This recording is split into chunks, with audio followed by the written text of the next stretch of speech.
It began quietly, just another policy manual in Washington. But inside its 1,000 pages lies one of the most ambitious political blueprints in modern American history. It's called Project 2025, a plan to reshape the U.S. government from the inside out.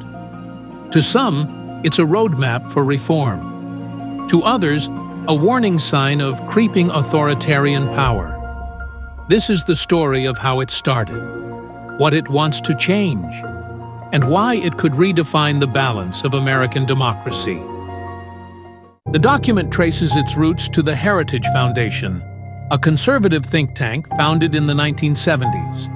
In 1980, Heritage produced Mandate for Leadership, a transition guide that shaped Ronald Reagan's early presidency. 4 decades later, the same institution revived that idea under a new name, Project 2025. Its mission, in the group's own words, is to restore the federal government to its proper role. But critics say its real goal is something far more sweeping, replacing thousands of career officials with loyal political appointees and consolidating power in the executive branch. The 920-page manual outlines proposed reforms for nearly every major department, from the Justice Department to the Department of Education. Among its central ideas, reclassifying tens of thousands of civil servants so they can be replaced at will. Placing once independent agencies, like the Department of Justice, under direct presidential control. Eliminating diversity programs and reducing federal oversight of education. Scaling back climate regulation and dismantling environmental protections. Expanding border enforcement powers and limiting asylum claims. Supporters call it a way to make government more accountable. Opponents see a design to strip away guardrails that separate politics from public service. Project 2025 is more than a document. It's a network. The Heritage Foundation partnered with more than 100 conservative groups to recruit and train potential appointees. The initiative maintains an online database of vetted candidates, preparing what it calls a presidential personnel pipeline. The goal?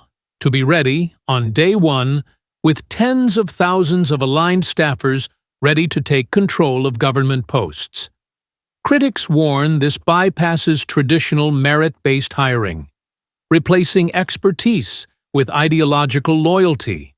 Supporters argue it's a necessary correction to a bureaucracy they see as hostile to conservative governance.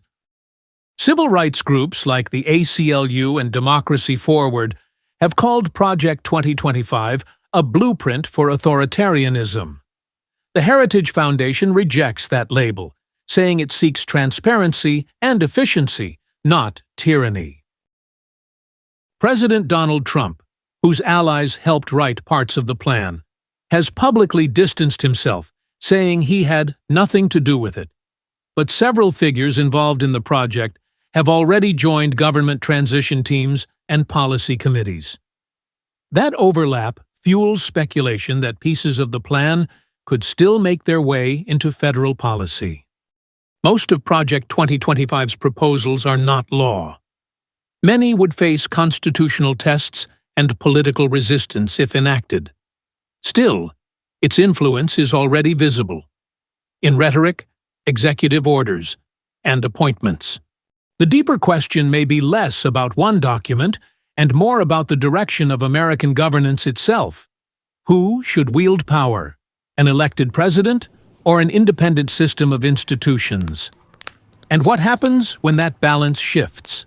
If you enjoyed today's video, leave a like and subscribe.